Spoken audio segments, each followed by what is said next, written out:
We are going to dive into a number of things today. Some gardening, cooking, suburban homesteading, of course, homemaking, all the things that I've been doing over the course of a few days as I have been filming. But I also want to weave into the conversation a little bit of my story and experience transitioning from a full-time university instructor to a full-time homemaker.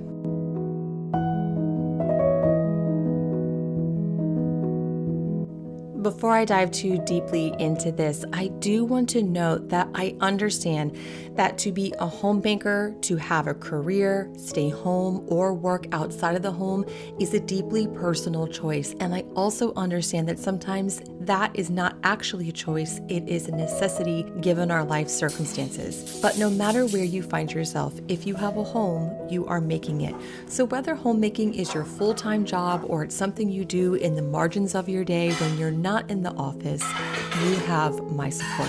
I am here to hold space for you no matter how you see yourself or how you find yourself as a homemaker.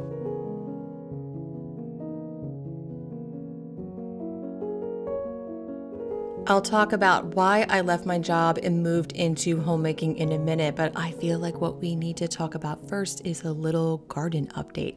So I have a new garden. If you've been watching for a while, you know that we just expanded our garden. It's about 3 times the size, and we are officially eating out of this garden. So I recently set a loose goal to try to grow 50% of my family's vegetables in our garden. I don't know if I'm going to make it, but I'm going to try. And right now we are eating zucchini out of the garden, greens and herbs just about every single day. So far so good. The tomatoes are setting, the peppers are blooming. We have some cucumbers and some squash and sweet potatoes going. So I will keep you in the loop. But here I am making some sauteed greens with some eggs and some sourdough bread.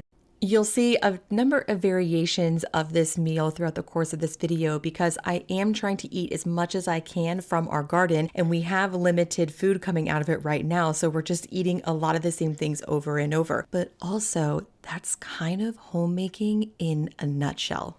The repetition in the home is real, and it can be a little bit daunting, and it can also be a little comforting sometimes too.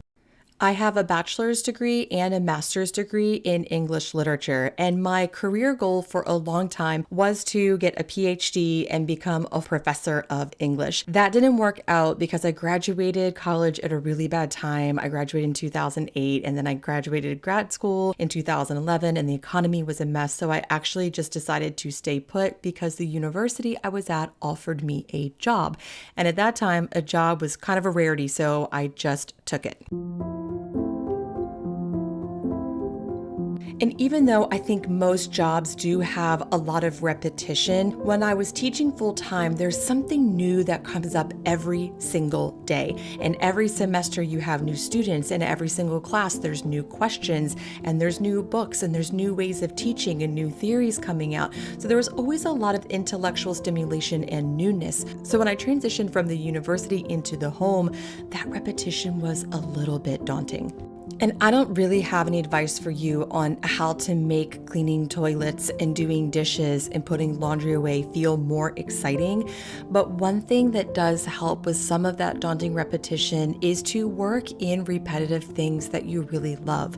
One thing that I do is I grow cut flowers when it's in season, and I give myself or gift myself the time at least once a week to make a simple flower arrangement. Most of the flowers that I have been cutting from my garden are native perennials that I planted last year, but I do have some cosmos in my raised bed. I put the cosmos in there to help attract pollinators for my vegetables, but then it also doubles up as cut flowers. And the one zinnia, the peach flower that you saw in that arrangement, is actually the very first zinnia I have cut from flowers that I started from seed. They are seeds from floret that I started in my home, actually in my guest closet, and then moved into my greenhouse and then put into my garden after the last frost date.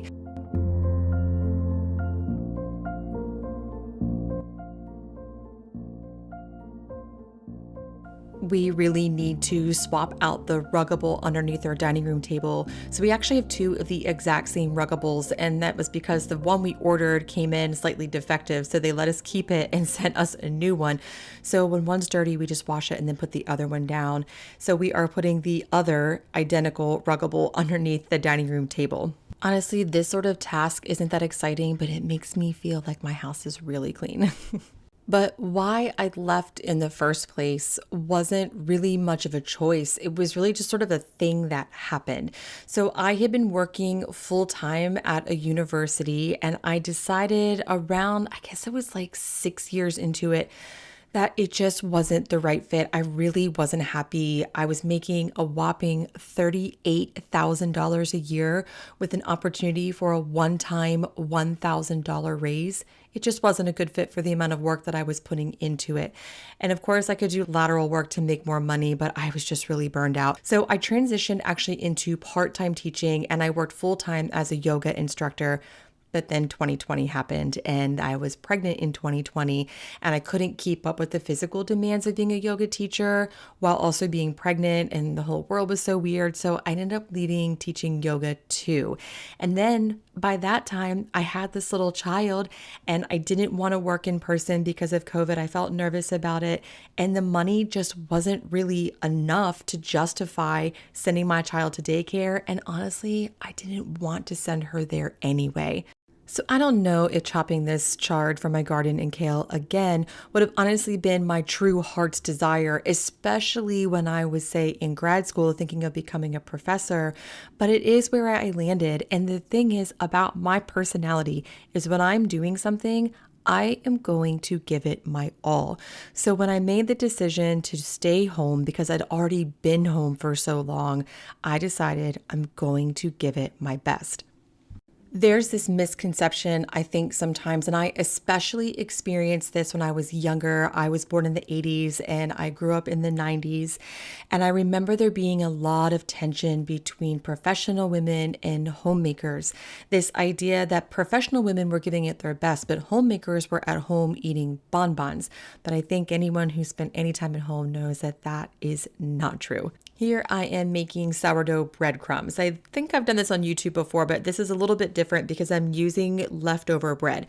So one of the things I do to prevent food waste is if I have any leftover sourdough, I just chop it up, I throw it in a big freezer bag, and then when I have enough to make breadcrumbs, I make breadcrumbs.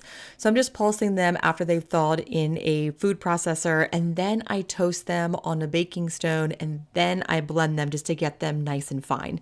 Unless you are monetizing on your homemaking skills, like having a YouTube channel or writing a blog or something like that, homemaking is 100% unpaid labor.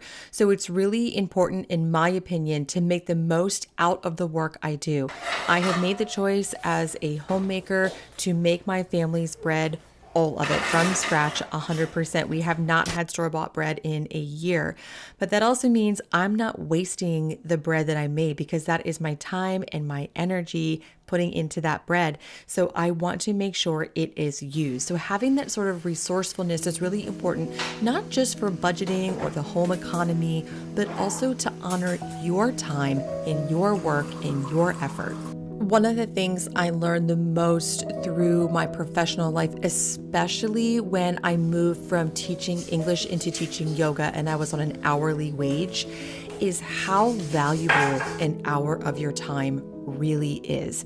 And this isn't something that I think we're taught about homemaking or that we even think about, at least that I didn't think about until recent years, is that the time of our day is actually the time in our lives. It is the time that we are on this earth. So it's really important that we are compensated for that, if not financially, then through resourcefulness, to make the most out of our time, to make the most out of what we are giving to others, doing for others, and hopefully for ourselves too.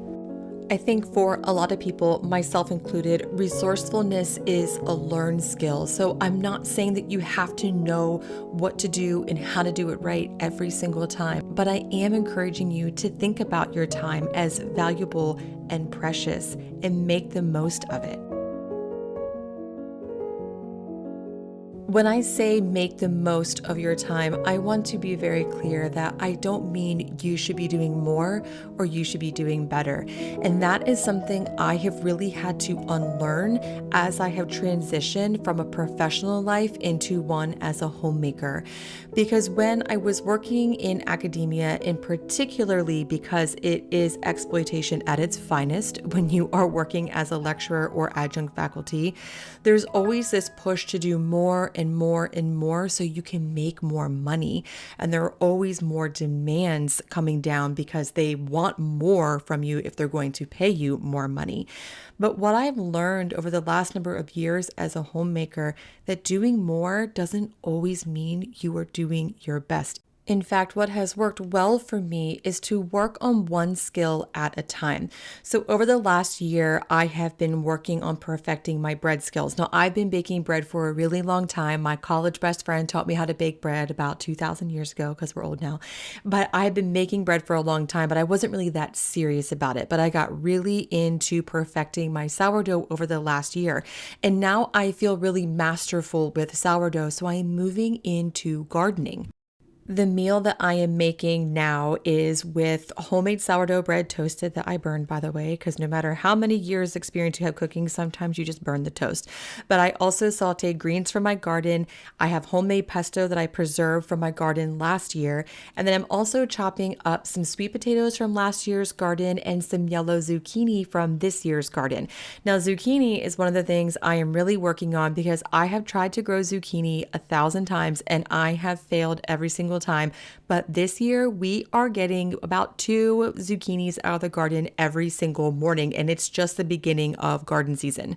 But the reason for that is because I have given myself the space and the opportunity to actually learn.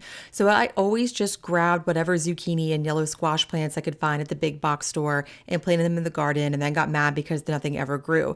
But what I found is that those varieties actually just don't grow well in my area. Where I live in southeastern North Carolina, squash plants are really prone to disease. So I did do a little research and found that if I get Dunja seeds and green machine, and I think they're called Golden Glory zucchini, they are disease resistant and they do better in this area. By doing that research and learning and working on my gardening skills, we are now eating, for the first time ever, zucchini out of our garden.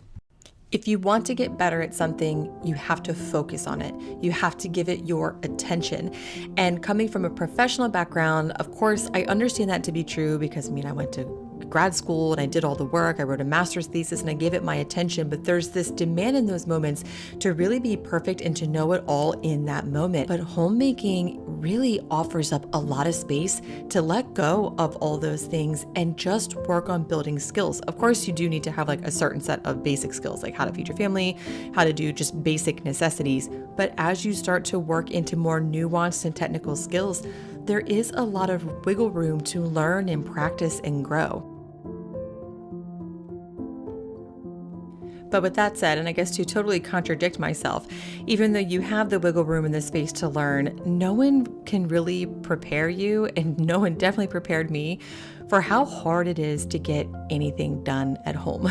Like when I was working in an office, I had a lot of quiet time and space, and I was never really interrupted. And if I was interrupted, it usually had something to do with what I was already working on in the first place, so it wasn't that much of an interruption. I can't get anything done around this place, I swear. So I mentioned earlier when I make the breadcrumbs, I then blend them up to make them nice and fine, but I never even actually got to the blending part because I got so distracted with the rest of my day, and my little daughter ended up coming down with a cold, so I just never got to it. So I put them in an airtight container, and now on the next day, I am blending them up.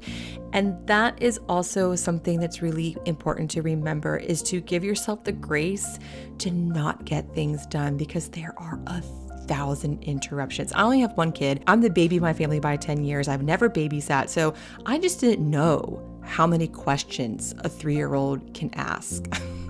I just didn't know how many times they can say the same thing over and over and over again, and eventually I just kind of forget what I'm doing.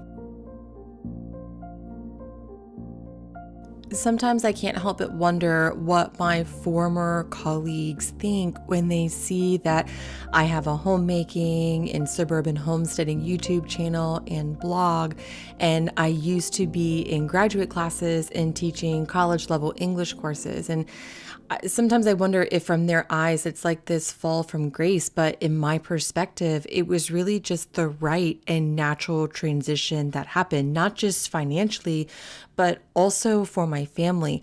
But what is also the most important about that is having that professional background has informed my ability and my ways of understanding how to run a home. It taught me how to put systems in place, how to be efficient, how to manage people, and always be in the seat of the student.